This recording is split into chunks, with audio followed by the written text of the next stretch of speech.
দুপুর টাইমটা ঝমঝম করে বৃষ্টি চলে এলো।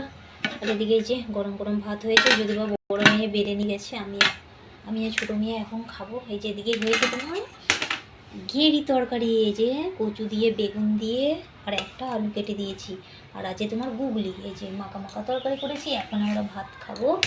তো চলো বাবু, জলের বোতলগুলো নিয়ে যাও। তো চলো ভাতটা বেড়ে নিই। তো চলো এখন আমি ভাতটা বাড়ি।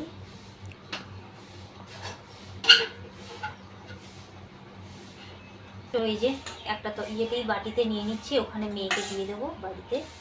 আর মেঘ করেছে তো প্রচণ্ড পরিমাণে, অন্ধকার লাগছে। তো চলো এই যে সন্ধ্যের জন্য রাখবো। আর মেয়ে এই যে তো চলো মেয়েকে এখানে দিই। গুগলির তরকারি প্রচুর দেবো তো। মেয়ে ওই ক্যামেরার পেছনে আছে, তো মেয়েকে জিজ্ঞাসা করছি যে কী কী নিবি। তো চলো মেয়েকে দিয়ে দিলাম। খেতে বসছি, প্রচণ্ড পরিমাণে খিদে পেয়েছে। সকালে ভিজে ভাত ছিল তো, ভিজে ভাত খেয়েছি। আর এই দুপুরবেলায় এই গুগলিগুলো ছাড়িয়ে তারপরে রান্না হয়। তো দুপুর মানে অনেকটাই বেজে গেছে। চান টান করলাম, মাথাটা শ্যাম্পু দিলাম। তো চলো তোমার ফ্যামিলিরা তোমরাও চলে এসো, সকলে মিলে খাই কেমন। চলো আগে তরকারিটা কেমন হয়েছে টেস্ট করে দেখি।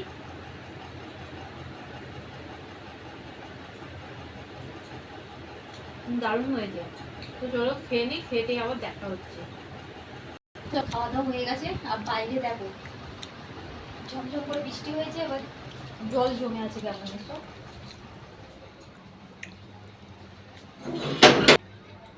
এই যে দেখো কত জল জমে আছে। একটুখানি বৃষ্টি হলে আমাদের এই উঠোনটাই নাই মানে জলটা জমে থাকে। এতটা পরিমাণে ঝাঁপ না দিলে যাবেই না জলটা। তো দিতে হবে। আর বিকেল হয়েও গেছে। আর ওইদিকে জামা প্যান্টগুলো তুলে দিয়েছি, জলটাও আছে। এই যে আমি মনে করেছি আমার মেয়ে অফ করে রেখে দিয়েছি ক্যামেরা, হয়তো তাই জন্য বলছি দেখালি, ওটাই মেয়েকে বলছিলাম। আর মেয়ে কচুরি নিয়ে এসেছিলো, আজকে ওদের টিচার ডে ছিল না রে। হ্যাঁ, তো তো কালকে টিচার ডে ছিল, তো আজকে মানে স্টুডেন্টদের আজকে খাওয়া দাওয়া মানে করালো হয়তো। তো জানি না কি খাইয়েছে, এখনো মেয়েকে জিজ্ঞাসা করিনি। তো সকালে তো আমি স্কুলের ভাতটা খুব লেট হয়ে গেছে, তা কচুরি আনতে দিয়েছিলাম। তো মেয়ের আমার খুব রাগ, মেয়ে আমার কচুরি খাবে না। তো চলো এই যে কচুরি বাটিতে রয়ে আছে, 3-4টে কচুরি রয়ে আছে। মেয়ে আমার খায়নি, এতটা পরিমাণে ও রাগ। আমার বড় মেয়ের কথা বলছি, ও ঘরে ভাত খাচ্ছে, ফোন দেখ কার্টুন লাগিয়েছে আর ভাত খাচ্ছে। ও এখনো পর্যন্ত কার্টুন দেখে এখনো বসে বসে, ছোটোটাও বড়টাও। তো চলো চাপা দিয়ে রাখি। আর এর মধ্যে না, এই বাটির মধ্যে জল রেখেছি, তারপরে এই কচুরিটা রেখেছি, কেন বলো তো পিঁপড়ে হবে। চলো এইদিকে এই যে গুগলিগুলো ছাড়িয়ে এখানটায় রাখা আছে, এগুলো ফেলে দিয়ে আসতে হবে। এই যে চিকের মধ্যে সব রেখে দিয়েছে। আর আমাদের এই বাড়ির কাছে ফেললে না খুব মানে একটা পচা পচা গ্যাস বেরোবে, তার জন্য বাইরে ফেলতে হবে ওটা। ওই রাস্তার খালের দিকে নিয়ে যাবো।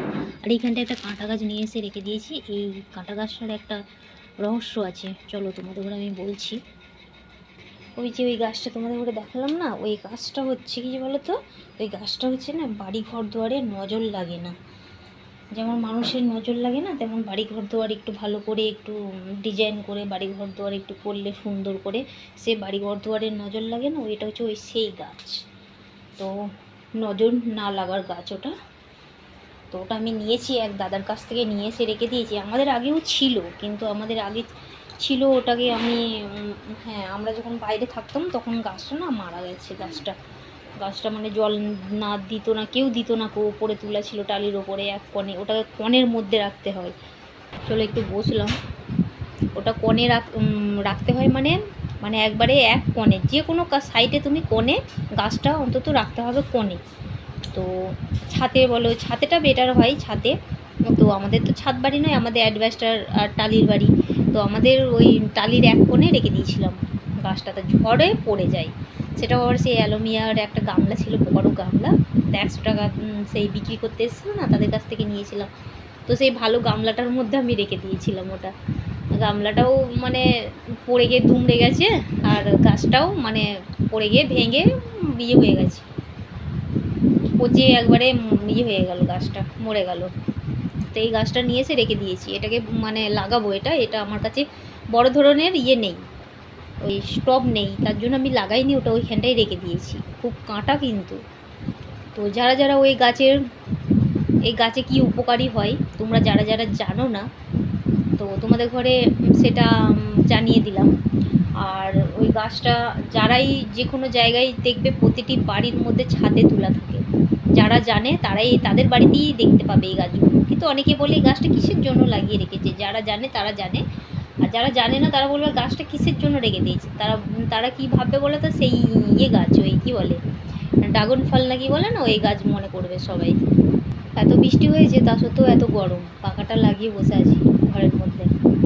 আর এই যে আমার বাসনের র্যাকটা দেখছো, এটাকে গুজরাটিতে বলে ঘোড়া, ঘোড়া বলে এটাকে গুজরাটিতে, আর আমাদের বাংলায় হয়তো বলে হয়তো র্যাক, বাসন রাখার র্যাক। এটা পিওর স্টিল, এটা যত তুমি মাজবে ঘষবে তত চকচক করবে। তো এটা কিন্তু আমাদের এখানে পাবে না এইগুলো। মানে পাবে কোথায়? হ্যাঁ, আমাদের এখানে পাবে বলতে কি, দোকানে অ্যাভেলেবেল পাবে না। যদি অর্ডার দিয়ে থাকেও, অর্ডার দিয়ে কেউ যদি অর্ডার দেয় তাহলেই তোমরা পাবে, নাহলে পাবে না। অ্যাভেলেবেল আমাদের দোকানে এসব বিক্রি হয় না। তো আমি এটা বাইরে থেকে নিয়ে এসেছি, কিন্তু কারো বাড়িতে, আমাদের গ্রামে কারো বাড়িতে আমি দেখিনি, কিন্তু আমার এইটা দেখে না সবাই বলে খুব সুন্দর জিনিসটা। তো এটা তোমাদের দাদাভাই নিয়ে এসে না, ও ফিটিং করেছে এটাকে, মানে সেই ক্যাটারুন না কি বলে না, তার মধ্যে ছিল এই যে এইরকম একটা ছিল, এই যে যেরকম শাড়িটা পরেছে এইরকমভাবে পরতে হয় সেরকম এটাও ছিল। তো এটা এইভাবে করতে হয়, তোমাদের দাদাভাই করে দিয়েছে আমাকে। তো এই যে এখন খুব সুন্দর ফিটিংটাও করেছে, মিস্ত্রি লোক, তাই না? আর এখানে এই যে জোয়ানের কোটোটা রাখা আছে, জোয়ান খুলে খাওয়াও হয়ে গেল। এই যে চলো, আমার না এরম ভাত খেলেই আমাকে মানে কিছু আমার মুখে দিতেই হবে, জোয়ান হয় মৌরি, কী যে অভ্যেস হয়ে গেছে আমার, কি বলবো। তো চলো, ভিডিও দেবো না করতে করতে ভিডিও না দিতে আমার ইচ্ছেই করছে না গো। কেন বলো তো, মানে কি বলবো, আমার একদম ভালো লাগছে না দিতে। মানে মনে হচ্ছে যেন ভিডিও মানে ব্লগ করাই আমি ছেড়ে দিই, এরকম একটা ভাব। তো জানি না কি হবে, হয়তো হঠাৎ করে হয়তো একদিন ভিডিও হয়তো ইউটিউব থেকেই আমি চলে যাব, এইরকম হয়তো হঠাৎ তোমরা শুনতে পাবে। ফেসবুক বলো, তারপরে তোমার ইনস্টাগ্রাম বলো, কবে হয়তো আউট হয়ে যাব আমি। মানে আউট বলতে কি, আর হয়তো আমাকে বানাতে দেবে না, কেননা এমনিতেই আমি 2 বছর ধরে ভিডিও বানাচ্ছি। আর তোমাদের দাদাভাই তো বলেই রেখে দিয়েছে, 2 বছরের মধ্যে যদি কিছু না, মানে কি বলবো, তোমার সাবস্ক্রাইবার, তোমার ভালোবাসা, তোমার ফ্যামিলিরা যদি দেয় ভালো, আর যদি না দেয় তাহলে তোমাকে কিন্তু ব্লগ করা ছেড়ে দিতে হবে। কিন্তু আমার ব্লগের মধ্যে তোমরা, ও যখন বাড়িতে থাকতো তোমরা দেখেছো যে আমার ব্লগের মধ্যে আসতে চায় না, ও কিন্তু পছন্দ করে না, কিন্তু কী করবে, কিন্তু মনকে বোঝায় যে এটাই তো বাস্তব, আর এটাই তো চলছে। আমি আমার বউ ছেলে মেয়েদের করে আমি বারণ করে কি করব, ওদের যেটা ইচ্ছা হয়, যেটা ওদের ভালো লাগে সেটা ওরা করুক। কিন্তু তবুও আমি বলি যে আমি এর হার আমি মানব না, এর শেষটা দেখে ছাড়বো আমি। তো আমি জেজ করে আমি ব্লগ ভিডিও আমি বানাই। হ্যাঁ, শরীর খারাপ হয়ে গেল সেটা আলাদা, এই যে আমার মুখে প্রবলেম হয়েছিল বলেই আমি ভিডিও শ্যুট করতে পারিনি। রিলস ভিডিওতে তো আর সেটার মুখ নড়াতে হয় না, সেটা মানে মিউজিক হলেই তুমি মানে নিজে ভিডিওটা শ্যুট করে নিলে ছেড়ে দিলে, ঠিক আছে। কিন্তু ব্লগটা তো আমাকে, কথাটাও আমাকে বলতে হবে, তাই না? তোমাদের সাথে বক করতে হবে, এটা দেখাতে হবে, ওটা দেখাতে হবে, এটা কী করছি না করছি সবই তোমাদের সাথে শেয়ার করতে হবে, তাই না? তো চলো, অতক্ষণ ধরে এই যে কথাগুলো বললাম, কেউ কিন্তু একবারে সত্যি করে ভেবো না কিন্তু।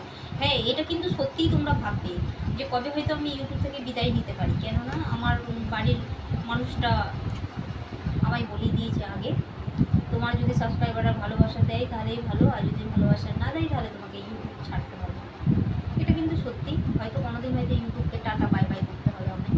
তো এখন আমি করছি, যেহেতু ব্লগ করছি, কিন্তু এখন করবো, তাও তোমাদের দাদাভাই মনটাকে জয় করতে হবে। যাই করে মানে বলে হয়ে ব্লগ আমি ছাড়বো না, ব্লগ আমি করতেই থাকবো। এটা তোমাদের দাদাভাইয়ের কথা, তাই তোমাদের বলে জানালাম আমি। তো চলো, টাটা বাই বাই।